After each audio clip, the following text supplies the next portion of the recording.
Religious UFC is you found something that someone said, some sheikh, some scholar, some da'i, some khatib said something. Maybe they said something wrong. It's possible. It's possible they said something wrong.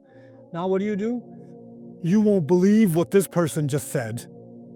They said it in 30 seconds. I'm going to make sure people understand what they said over the next 2.5-hour podcast. 2.5 hours of your life went into focusing on some other person's mistake? You had nothing else to do with your life? No other contribution to humanity could have been made in that time. And if that opinion that you're tearing apart was seen by 1,000 people, your criticism is going to be seen by 1,000,000 people. So did you lessen the mistake or did you amplify the mistake? Overall, are you benefiting the Muslims or hurting the Muslims by doing this? It's like you're saying, Allah gave it, but it's not Allah's, it's mine to take. This person's dignity is my property and I can take it away. Look, with my mouth, I can just take it. What are you going to do? But I wanted to conclude with this. I keep saying that this surah is a twin to Surah An-Nur. It's a twin to Surah An-Nur. And in Surah An-Nur also Allah describes الَّذِينَ يَرْمُونَ الْمُؤْمِنَاتِ or يَرْمُونَ الْمُحْصَنَاتِ الْغَافِلَاتِ الْمُؤْمِنَاتِ. People who make accusations against good family women that have no clue what the talk is. They have no idea what's going on. And they're just believing women. And Allah used the same kind of language He used before for people who try to hurt the Prophet. لُعِنُوا فِي الدُّنْيَا وَالْآخِرَةِ. He used the same. Here Allah said, لَعَنَهُمُ اللَّهُ فِي الدُّنْيَا وَالْآخِرَةِ, which is ashad. Because He mentioned Himself. He brought Himself. There He said, لُعِنُوا فِي الدُّنْيا وَالْآخِرَةِ. They'll be cursed in this life and the next. Meaning when we decide to disparage a believer, when we decide to do that, and we cause pain to believing men and believing women in any way, and this is not just about rumors and accusations. This is also about things, nowadays especially for younger folks here, please listen to this carefully. We're in the age of a new currency, and the new currency is content, right? Create content and you'll have relevance. And if you keep creating content that's boring or not, you're not getting the engagement, you're not getting the following, you don't have the shock factor, you don't have the entertainment factor, you're not going to get anywhere, you're not going to be an influencer. So the best way to get influential is to find something that is going to create controversies. A lot of people will start talking. I learned something about this lady that, let me tell you something.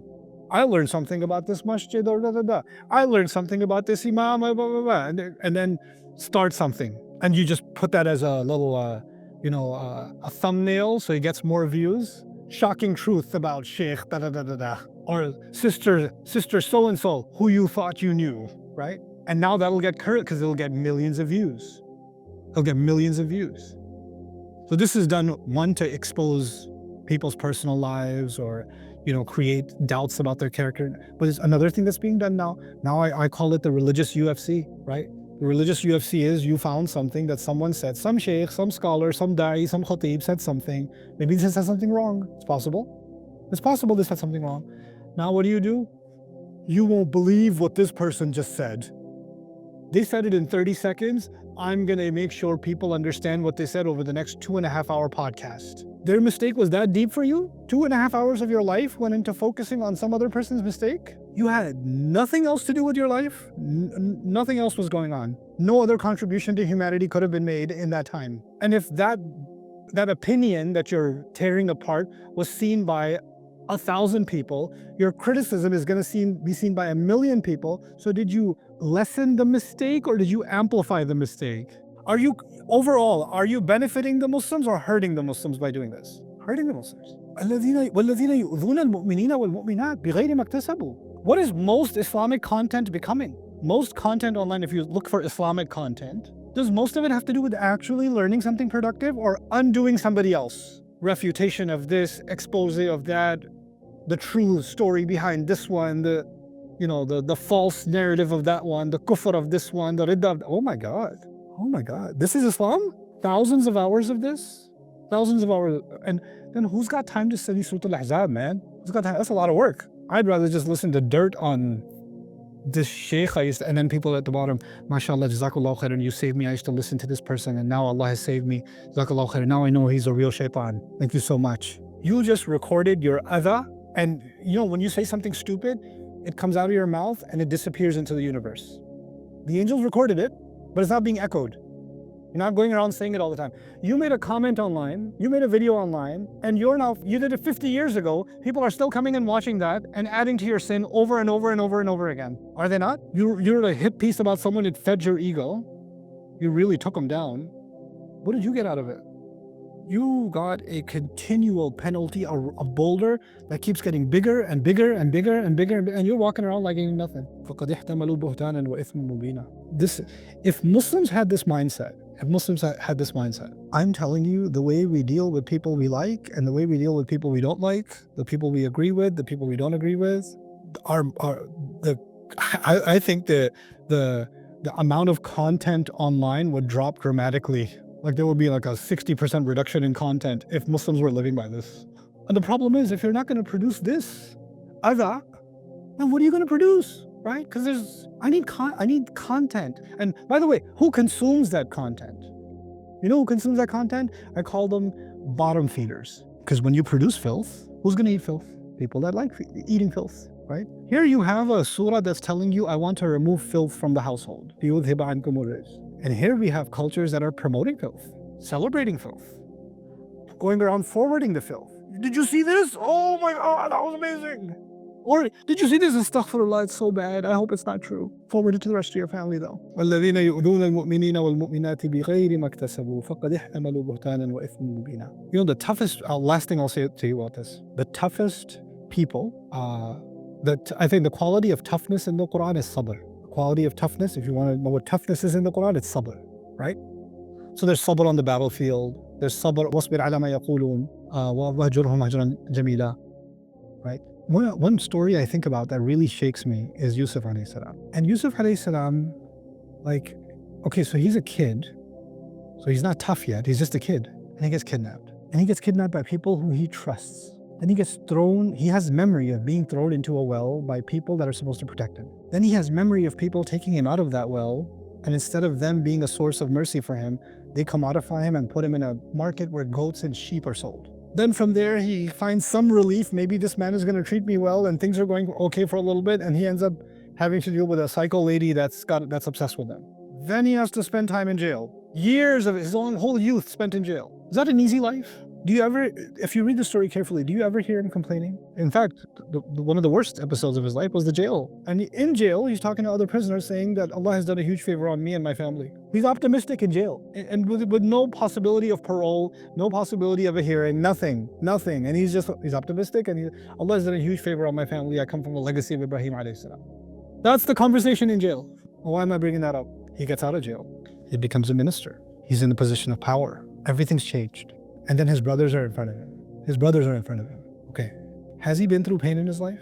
I mentioned some episodes of his pain, and me saying them doesn't begin to cover what he must have actually felt. What must it have been like being in a freezing cold well with, I don't know, snakes, insects, mud, hypothermia, fevers going up and down, calling for Baba. I look at my child and I think of Yusuf alayhi salam. I have to stop thinking.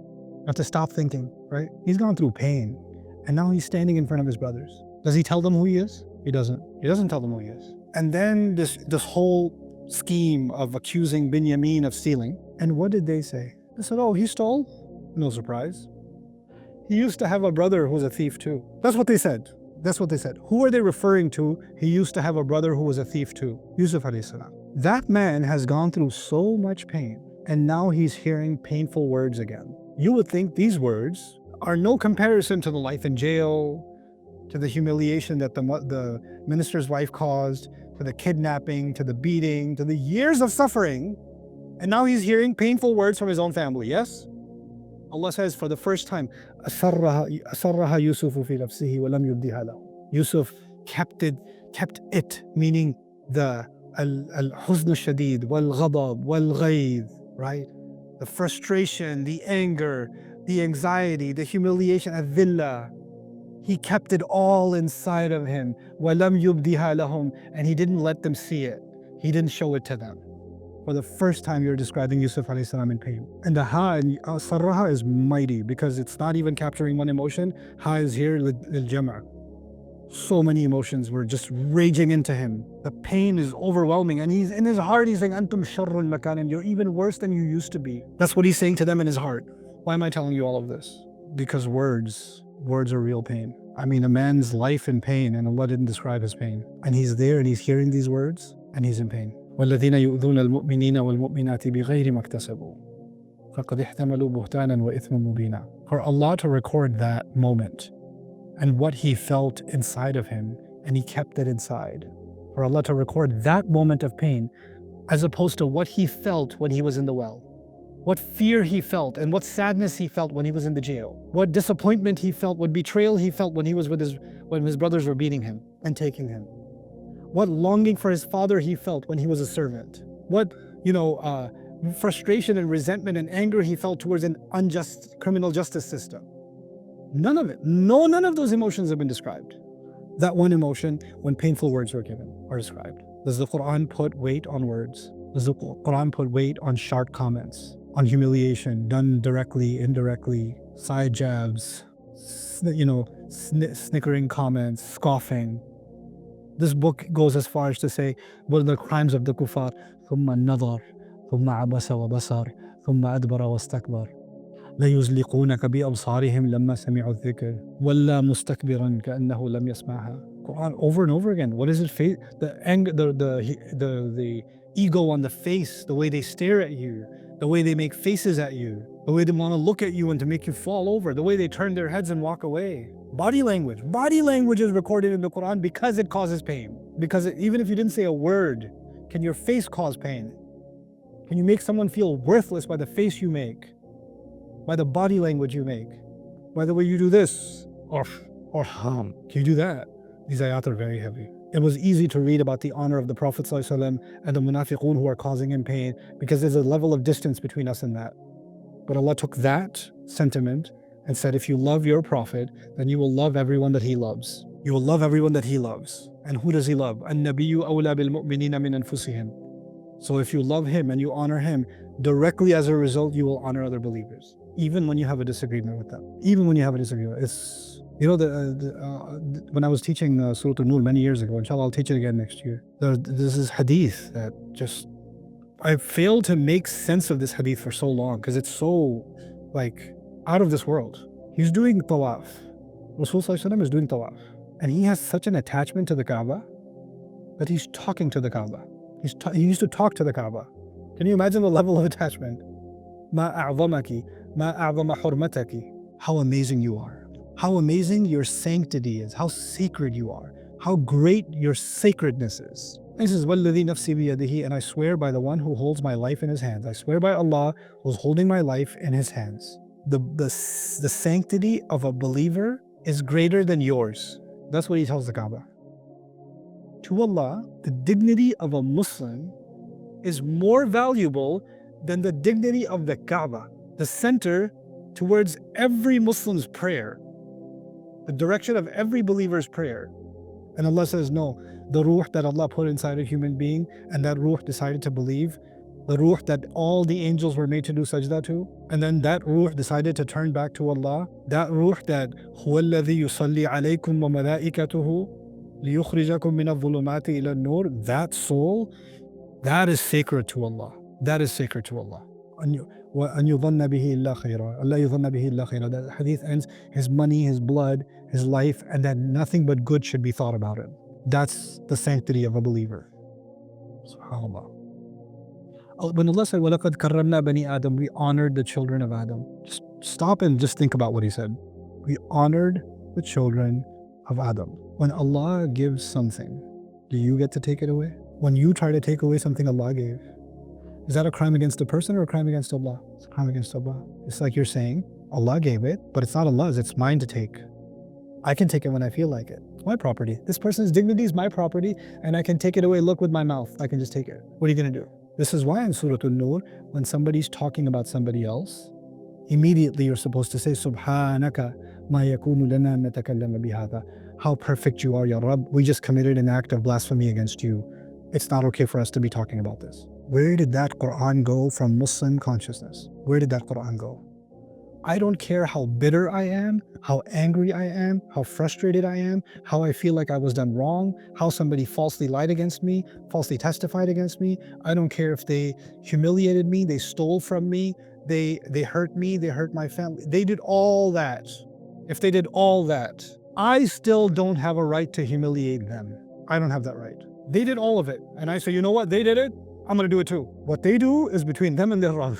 What they do is between them and their Rabb. They can tell a story about me. They can spread things about me. They can cause me unthinkable damage and not think a thing of it. They can even think that them humiliating me is a righteous cause. They could do that. They could do that. It's okay. Do it. It's okay.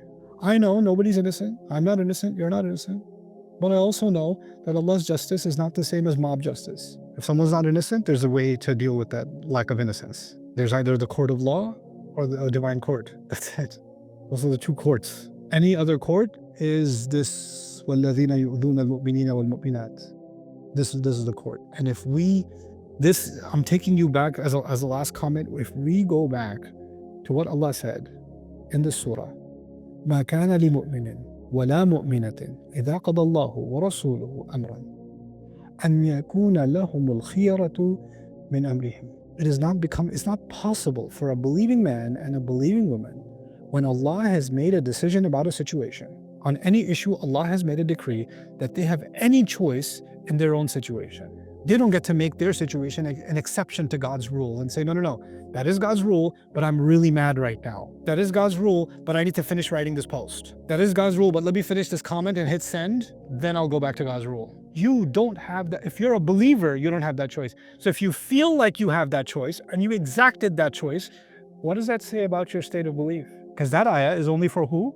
Believing men and believing women. And if that's not something you feel you can handle, you still feel you have choice, well then clearly this ayah is not talking to you. It's talking to people who actually believe. Allah protect our iman. Allah make us the people of tawbah. Allah give us control over our tongues, that we don't be held responsible for causing pain to Allah, to His Messenger, to the believing men and the believing women. I know that I said that's the last comment. This is the last comment. The last comment. Munafiqun used to humiliate believers. They used to try to humiliate the believers. In Surah Al-Munafiqun, they called the Muhajirun the dogs of Makkah. The dogs of Makkah. Can you imagine? You know what Allah said? Allah said, وَلِلَّهِ الْعِزَّةُ وَلِرَسُولِهِ وَلِلْمُؤْمِنِينَ. Allah said, and dignity and honor belong exclusively to Allah and His Messenger and the believers. Allah put three of them in one line. In these ayat, you saw Allah and His Messenger in the first one, and then the believing men and women in the second one. In Surah Al-Munafiqun, just like that, He put them all together, because this is one unit to Allah, which means it works forwards and backwards. When you say something unbecoming about Allah, you've offended His Messenger and you've offended all of the believers.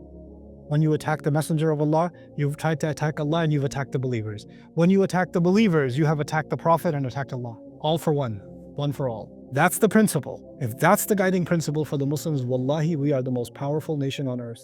Wallahi al-azim. You don't have to bring about political reform and this reform. If we just live this, just this. First step to unity, stop creating disunity. First step to unity, stop causing pain. First step, just live this. A million people start living this, 1 billion people start living this. The planet looks different. The earth looks like a different place. Allah Azza wa Jalla allow us to see that day.